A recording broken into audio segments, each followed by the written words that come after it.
আসসালামু আলাইকুম প্রিয় দর্শক, আপনাদের সকলকে আমন্ত্রণ জানাচ্ছি। ডক্টর ইউনূস যতই ঘাওড়ামি করুক আর ওই জামাতি ওয়াকারের সাথে মিলে যতই তারা সলা পরামর্শ করুক, খুব একটা সময় তাদের হাতে নাই। যাই হোক, আজকে মূল বিষয়টা আসি। আপনারা জানেন না, বাংলাদেশের জাতীয় নিরাপত্তা উপদেষ্টা তিনি কয়েকদিন আগে কাতারের দোহায় মিটিং করেছেন এবং সেখান থেকে বাংলাদেশ হয়ে তিনি ভারতে গিয়েছিলেন সেই কলম্বো সিকিউরিটি কনক্লেভে যোগ দিতে। সেই আসনে বাংলাদেশ সভাপতিত্ব করেছেন এবং তার 2 দিন আগে তিনি গিয়েছিলেন সেখানে। তিনি অজিত দোভাল এবং একটি মিটিং এ অজিত দোভালের সাথে ভারতে মার্কিন রাষ্ট্রদূত সার্জিও গার উপস্থিত ছিলেন। তিনি আবার এসে পরশুদিন আবার তিনি কাতার গিয়েছেন এবং কাতারে তিনি সিরিজ বৈঠক করছেন। এই বৈঠকে উপস্থিত আছেন ভারতের এক্সটার্নাল অ্যাফেয়ার্স মিনিস্ট্রি, যেটা পররাষ্ট্র মন্ত্রণালয়ের প্রতিনিধিরা আছেন, রয়ের প্রতিনিধিরা আছেন এবং মার্কিন যুক্তরাষ্ট্রের ট্রাম্প অ্যাডমিনিস্ট্রেশনের কয়েকজন এখানে যোগ দিয়েছেন এবং এখানে সিরিজ বৈঠক হচ্ছে। 4 দিনের সফরে গিয়েছেন ডক্টর খলিলুর রহমান এবং এখানে মূলত বাংলাদেশের নির্বাচনটা নিয়ে আলোচনা হচ্ছে, যে বাংলাদেশের আসন্ন জাতীয় সংসদ নির্বাচনটা যাতে ইনক্লুসিভ হয়, সব দলকে নিয়ে হয়, সেটা নিয়ে আলোচনা হচ্ছে। এর আগে যে ভারতে অজিত দোভালের সাথে যে আলোচনাটা হয়েছিল এবং সার্জিও গারের উপস্থিতিতে যে আলোচনা হয়েছিল, সেখানেও কিন্তু বাংলাদেশে ভারতের প্রত্যাশাটা জানানো হয়েছিল যে ভারত চায় বাংলাদেশে একটা সবাইকে নিয়ে অন্তর্ভুক্তিমূলক আর ইনক্লুসিভ নির্বাচন। সেই কথাটাই আবার বলেছে। বাংলাদেশ আওয়ামী লীগের কার্যক্রম নিষিদ্ধ করা হয়েছে, সেই কার্যক্রমের উপরে নিষেধাজ্ঞা তুলে নেওয়ার ব্যাপারেও আলাপ হয়েছে এবং বর্তমানে অসংখ্য নেতা কর্মী মিথ্যে মামলায় কারাগারে বন্দী রয়েছেন, তাদের মুক্তি, জামিন, এই বিষয়টি নিয়ে আলাপ হয়েছে এবং এই যে সম্প্রতি আইসিটিতে যে প্রহসনের বিচারের মাধ্যমে শেখ হাসিনার একটি ফাঁসির রায় দেওয়া হয়েছে, সেটি নিয়েও আলোচনা করা হয়েছে এবং ভারতের পক্ষ থেকে খুব স্পষ্ট করে বলা হয়েছে যে কোনো বিচারের মানদণ্ডেই এটি গ্রহণযোগ্য নয়। এখানে ডক্টর খলিল ছিলেন। ডক্টর খলিল দীর্ঘদিন আমেরিকায় থাকার কারণে তার মধ্যে কিছু বিষয় ভালো ডেভেলপ করেছে, যেটা পাশ্চাত্যের প্র্যাকটিসটা তিনি করেন। আর তিনি এবং এখানে এই বিষয়ে কিন্তু আমেরিকার যারা ছিলেন তারাও কিন্তু ঐকমত্য পোষণ করেছে। ইটস নট দ্যাট যে এগুলো শুধু ভারত বলেছে। মোটামুটি 3 পার্টির মধ্যেই, যে 3টা বাংলাদেশ, ইন্ডিয়া এবং আমেরিকার যারা ছিলেন তাদের মধ্যে এগুলো নিয়ে আলোচনা হয়েছে এবং তারা বলছেন যে কত দ্রুত এই ইনক্লুসিভ ইলেকশন করা যায় এবং একটা নির্বাচনের পরিস্থিতি তৈরি করা যায়। আরেকটা মজার ব্যাপার হলো যে অজিত দোভালের সাথে মিটিং এ যখন ডক্টর খলিল দিল্লিতে ছিলেন, তখন কিন্তু অজিত দোভাল বেশ কয়েকটা রিপোর্ট দিয়েছিল এবং বাংলাদেশে জঙ্গি কার্যক্রমের স্পষ্ট প্রমাণ দিয়েছিলেন এবং বলেছিলেন 6 কার্য দিবসের মধ্যে বাংলাদেশের দৃশ্যমান সক্রিয়তা তারা দেখতে যায়, যে বাংলাদেশ কি করলো। আমরা এই রিপোর্টটা দিলাম। তো ডক্টর খলিল তার সাথে বেশ কিছু ছবি নিয়ে গিয়েছিলেন, যে 4টি সীমান্ত এলাকায়, বাংলাদেশ ভারতের 4টি সীমান্ত এলাকায়, উত্তরবঙ্গে, তারপরে ব্রাহ্মণবাড়িয়া, কুমিল্লা, এরকম মোট 4টি সীমান্ত এলাকায় যেখানে জঙ্গি কার্যক্রম ছিল, সেইখানে বাংলাদেশ মিলিটারি অপারেশন চালিয়ে সেই জঙ্গি আস্তানাগুলো গুড়িয়ে দিয়েছে এবং জঙ্গি কার্যক্রম সেখানে বন্ধ করে দিয়েছে। এইগুলোর রিপোর্ট নিয়ে গেছেন ডক্টর খলিল টু প্রুভ যে বাংলাদেশ সরকার, ভারত যে অনুরোধ করেছিল এবং যে প্রমাণগুলো দিয়েছিল, বাংলাদেশ সরকার ইজ অ্যাক্টিং অ্যাকর্ডিংলি। তো এই আলোচনাগুলো আরো চলবে। আর বাংলাদেশের মানে গোয়েন্দা ওয়ার্ল্ডে, স্পাই ওয়ার্ল্ডে, এখানে অনেক দেশের গোয়েন্দারা কাজ করছে এবং একটি দেশের 17 জন গোয়েন্দা গত 14 মাসে খুন হয়েছে। সেই দেশের গোয়েন্দারা এখন বাংলাদেশে আসতে আসলে স্বাচ্ছন্দ্য বোধ করে না। তো সেই দেশের অনেক প্রতিনিধি এর চাইতে বাংলাদেশের বাইরে, স্পেশালি কাতারে মিটিং করতে আগ্রহ বোধ করে।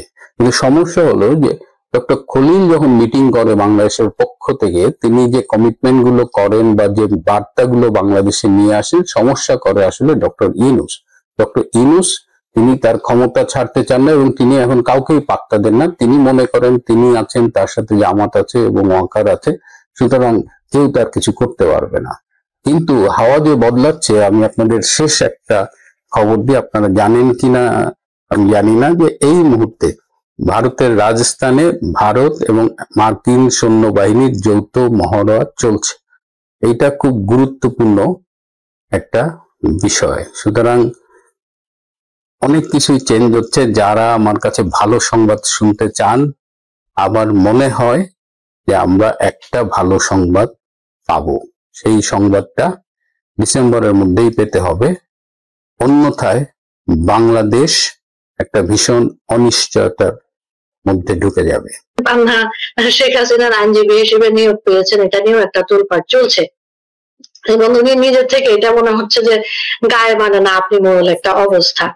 তো মনির ভাইয়ের কাছে আমরা যেটা জানতে চাচ্ছিলাম আর কি, যে মনির ভাই এই যে একটা সার্বিক অবস্থা এবং এই যে এক ধরনের কথাবার্তা আমরা দেখতে পাচ্ছি, যেটাই খান পান্নার কথা বললাম আমরা, তিনি কোন পরিকল্পনায় তাজুলের ক্যাঙ্গারু কোর্টে গিয়ে যুক্ত হলেন? এই পরিকল্পনাটা কেমন মনির ভাই, আপনার কি মনে হচ্ছে আইনি দৃষ্টিকোণ থেকে? ধন্যবাদ জানাচ্ছি আপনাকে। আসলে বিষয়টা হচ্ছে কি, পান্না ভাই কিন্তু আমাদের খুব পরিচিত মানুষ, মুক্তিযুদ্ধের সপক্ষের মানুষ। এখন আমি বিষয়টাকে ভিন্নভাবে দেখি কি, পান্না ভাই কিন্তু প্রথমে বলেছিল যে প্রধানমন্ত্রীর বিরুদ্ধে যে মামলাটি আইসিটিতে চলছিল, যেটাতে তাকে মানে ফাঁসির রায় পড়ে শোনানো হয়েছে, সেইটাতেও তিনি রাষ্ট্রপক্ষের নিয়োগ প্রাপ্ত এই আসামি পক্ষের উকিল হতে চেয়েছিলেন, কিন্তু তাকে সেই সুযোগটা দেওয়া হয়নি। তা এখন সেই সুযোগটা যদি তখন দেওয়া হতো আমরা খুশি হতাম। কেন খুশি হতাম? যে অ্যাটলিস্ট এই ক্যাঙ্গারু কোর্টে একজন মুক্তিযোদ্ধা গিয়ে যদি সামনে দাঁড়াতো, গার্ডস নিয়ে কথা বলতো, হয়তো এটার ইটগুলো খুলে পড়ে যেত, কিন্তু সে সময় সুযোগ দেওয়া হয়নি। তা এখন একটা মানুষকে যখন আপনি মৃত্যুদণ্ডের রায় দিলেন, তখন এই মানুষটাকে আর কিসের দণ্ড দিবেন আপনি? মানে একটা মানুষকে মৃত্যুদণ্ডের রায় দেওয়ার পর কয়বার রায় দিবেন? 3 বার, 5 বার, 6 বার, আলটিমেটলি তো একবার। তো সেই জন্য বলি যে পান্না ভাইয়ের এই মুহূর্তে গিয়ে দাঁড়ানোটা এটা বোকামি।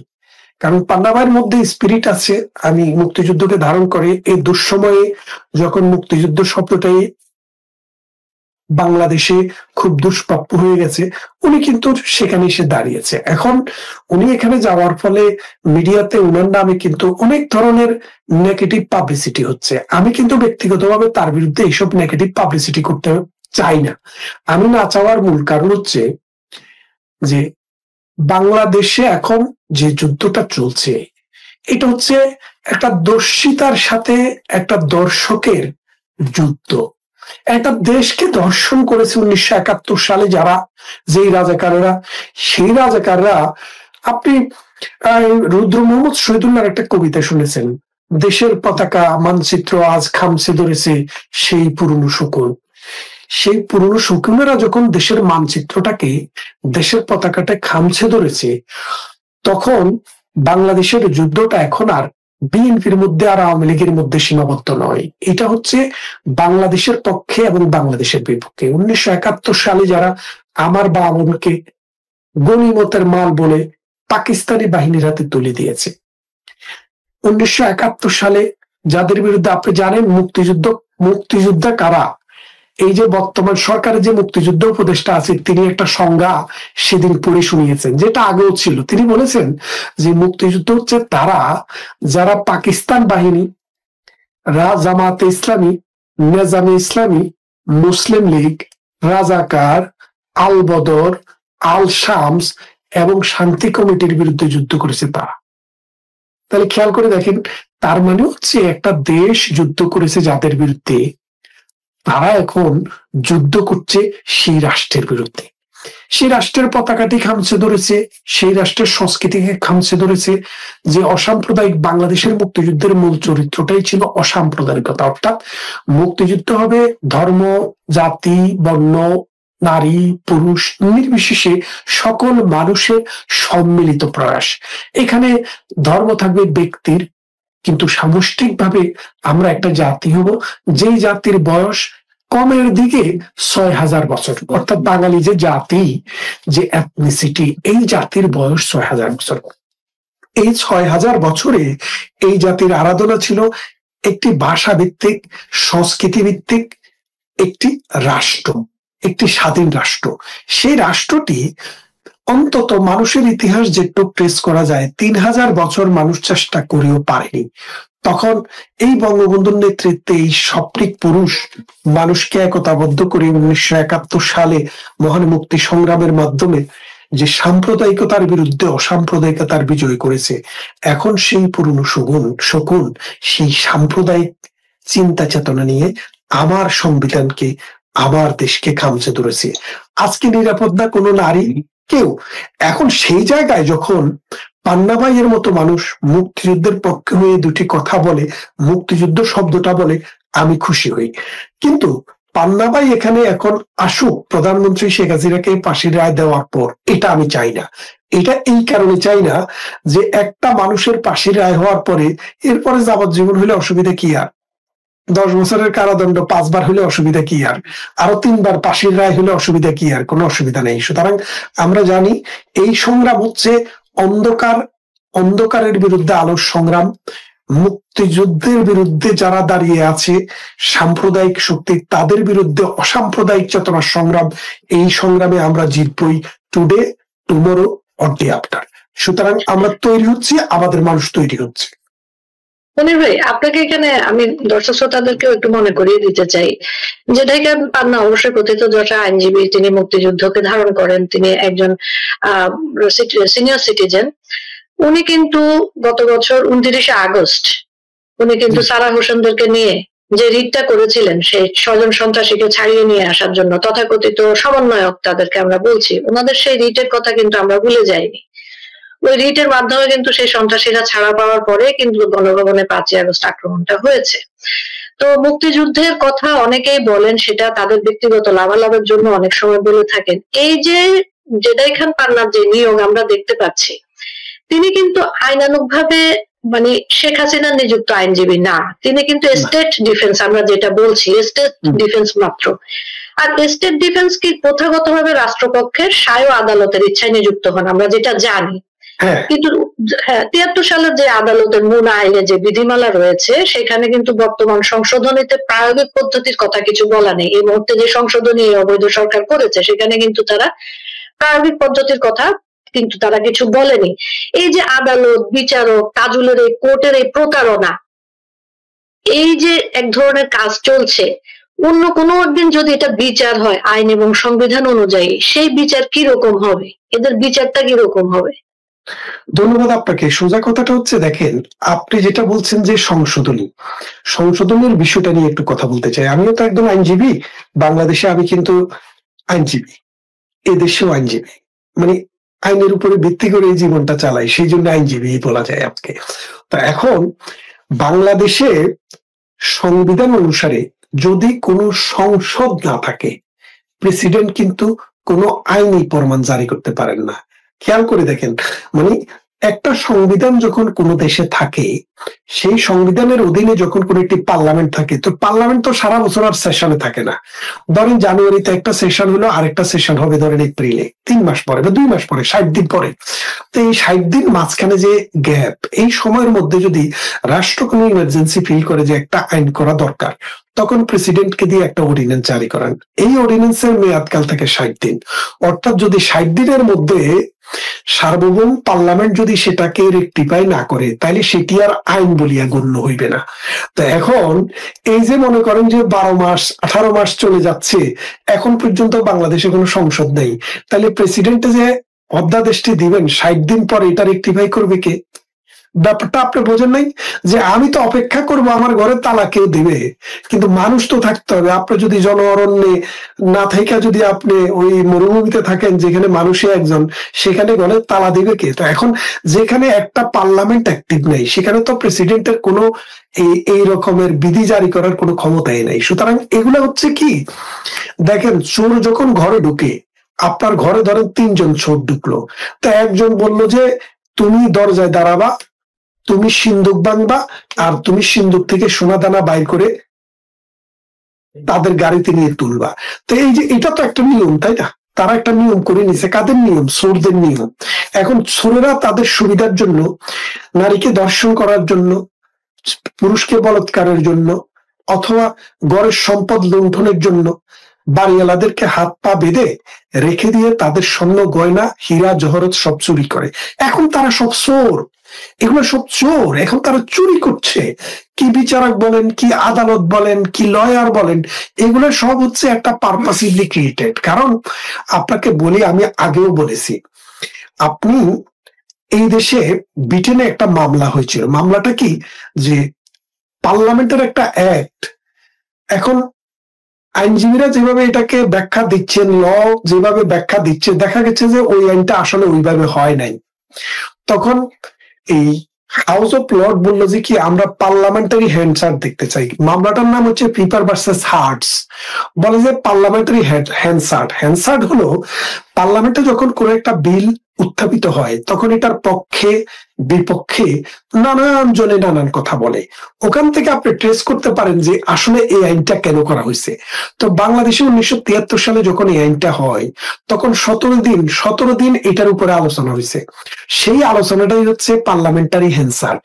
তো সেই হ্যান্ডসার্টটা দেখে আপনাকে আইডেন্টিফাই করতে হবে কেন, কোন সময়ের কাদের বিচার করার জন্য এই আইনটি করা হয়েছে। খেয়াল করে দেখেন, তার মানে হচ্ছে 1973 সালে ওই হ্যান্ডসার্ট যদি দেখেন, আমি দেখেছি, আমার কাছে আছে হ্যান্ডসার্ট, সেখানে বলেছে যে 1971 সালের 26শে মার্চ থেকে 16ই ডিসেম্বর সময় পর্যন্ত বাংলাদেশ রাষ্ট্রে একটি সরকার ছিল, কিন্তু সেই সরকারটি ছিল প্রবাসী সরকার, অর্থাৎ সরকার নিজেই দেশে থাকতে পারতেছিল না, ইন্ডিয়াতে ছিল, যার কারণে রাষ্ট্রের নাগরিককে প্রোটেকশন দিতে পারে নাই। সেই সময়ে নাগরিককে ধর্মান্তরিতকরণ, নাগরিকের বাড়ি পুড়িয়ে দেওয়া, ধর্ষণ, খুন, নিজের জবরদখল এবং দেশান্তরিতকরণ, এইরকম কর্মকাণ্ড হয়েছে।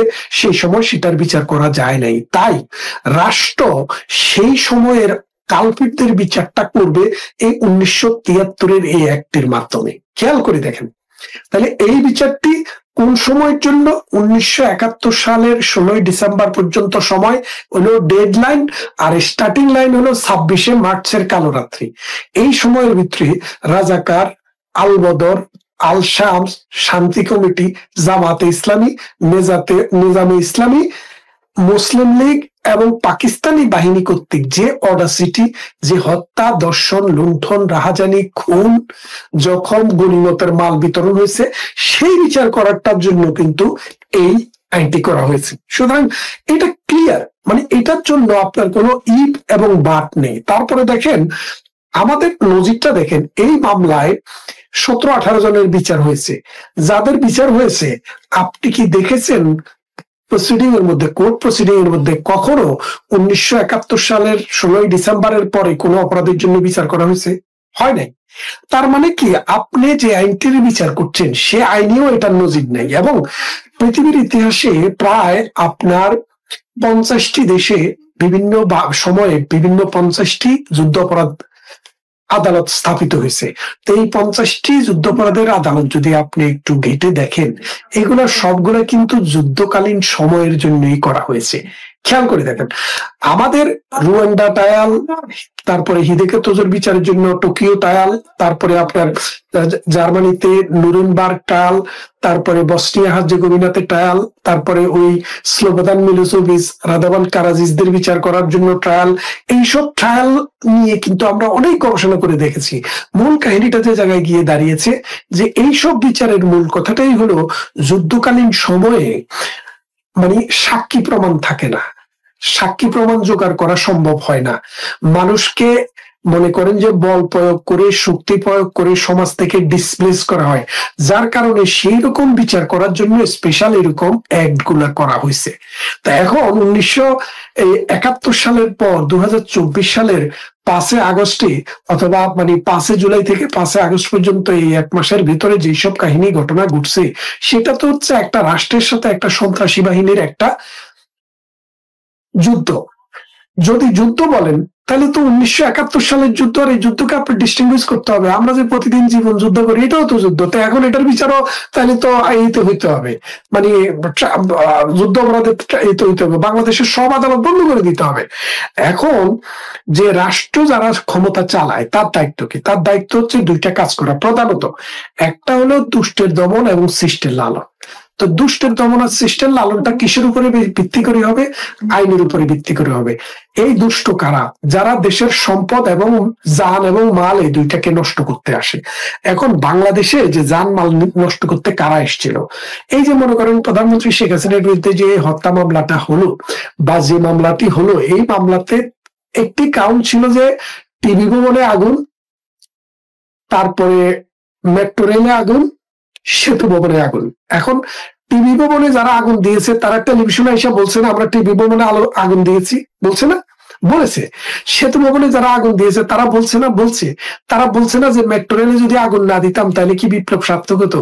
কিন্তু সেটার জন্য কিন্তু এইখানে বিচার করা হয়েছে। অথচ আমাদের যে রাষ্ট্রের স্টেট ডিফেন্স একবারও বলে নাই স্যার আমার কাছে তো সাক্ষ্য প্রমাণ আছে বাংলাদেশের মিডিয়াতে আইসা যারা খুন করছে, যারা টিভি ভবনে আগুন লাগিয়েছে, যারা বিভিন্ন অডাসিটি করছে তারা তো নিজেরা স্বীকার করছে, এই পুলিশকে হত্যা করছে তারা নিজেরা স্বীকার করছে। এখন তাদের হত্যার বিচার না করে আপনি শেখ হাসিনাকে এটার জন্য কিভাবে বিচার করেন? এটা একটা, এই কথাটি আসে নাই। তারপরে আরেকটা জিনিস দেখেন, রাজাকার বললে যাবজ্জীবন কারাদণ্ড। যুদ্ধঅপরাধের যে মামলাটি হয়েছে সেখানে কোন বিধানে আপনি রাজাকার বলার জন্য যাবজ্জীবন কারাদণ্ড কিভাবে দিলেন আমাকে বলেন তো?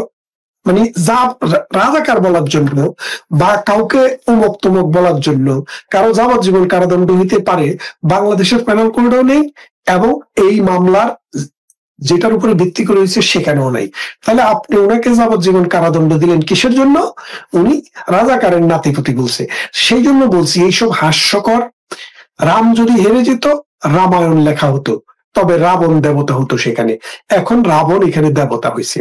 এই দেবতারা এখন রামের বিচার, দেশপ্রেমিকের বিচার করতেছে, মুক্তিযুদ্ধের বিচার করতেছে। আমাদের দেশের একজন বিখ্যাত মানুষ যিনি একটি বই লিখেছিলেন, বইটির নাম ছিল পাকশার জমিন সাতবাদ, হুমায়ুন আজাদ।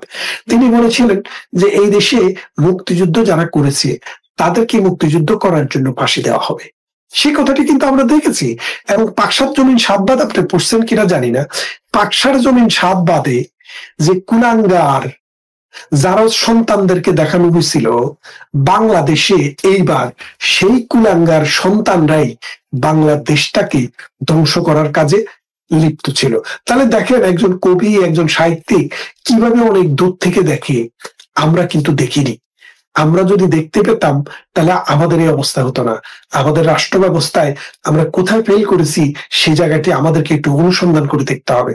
তার মানেটা দাঁড়াচ্ছে কি, আপনি দেখেন যে এই যে বিচারটা, এই বিচারটা আইনত চলে না, অর্থাৎ এই আইনে এই বিচার চলে না।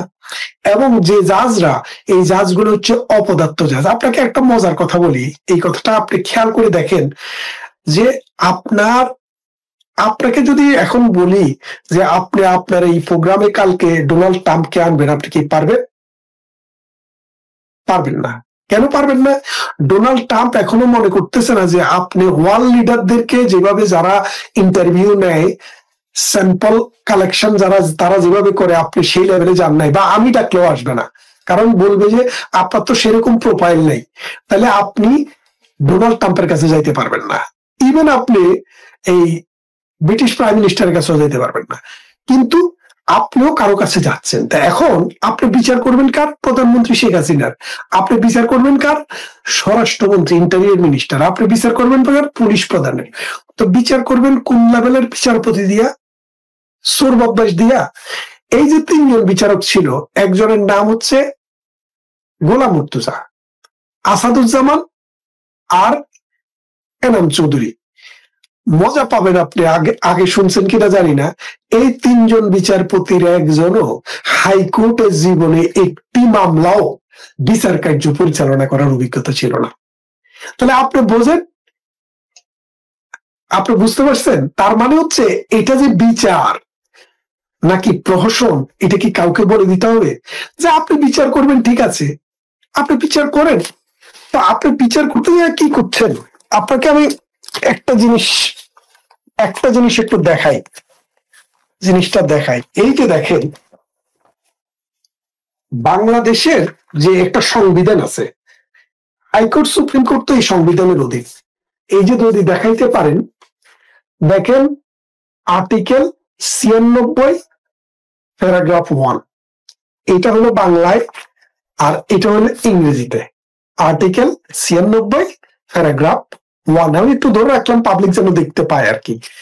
বাংলাতে বেশি করে ধরে আরেকবার 30 সেকেন্ড ধরে রাখি। দেখেন এখানে কি লেখা আছে, এখন আমি পড়ি। বলা আছে, এই অনুচ্ছেদের বিধানাবলী অন্যান্য বিধানাবলী সাপেক্ষে কোন বিচারক 67 বছর পূর্ণ হওয়া পর্যন্ত স্বীয় পদে বহাল থাকিবেন। কত? 67 বছর। তার মানে বাংলাদেশের যে কনস্টিটিউশনের অধীনে বিচারটা হচ্ছে, সেই কনস্টিটিউশনে বলা আছে 67 বছর হওয়ার পরে আপনার আর বেল নেই, আপনি আর জাজ না, আপনাকে আপনি গন কেস। তো তাইলে এই যে এখানে সেকেন্ড ট্রায়াল যেটা হচ্ছে, যেটাতে পান্না ভাইকে নিযুক্ত করছে, সেখানে যে প্রধান বিচারক তার নাম হচ্ছে নজরুল ইসলাম। এই নজরুল ইসলাম আজ থেকে 6 বছর আগে, 7 বছর আগে বা তারও বেশি সময় আগে হাইকোর্টের জাজ হিসেবে মানে অবসরে গেছেন। কথাটা বুঝছেন? তাহলে এখন তার বয়স হচ্ছে 73 বছর প্লাস। বলেন তো, এইরকম বিচারকের জুতা দিয়ে ফিটানো দরকার না? যেই লোকটা একজন বিচারকের যে 67 বছর হওয়ার পরে আর বিচারক হইতে পারে না, এই লোক আপনি মানে চেয়ারম্যান হয়ে বসে আছে।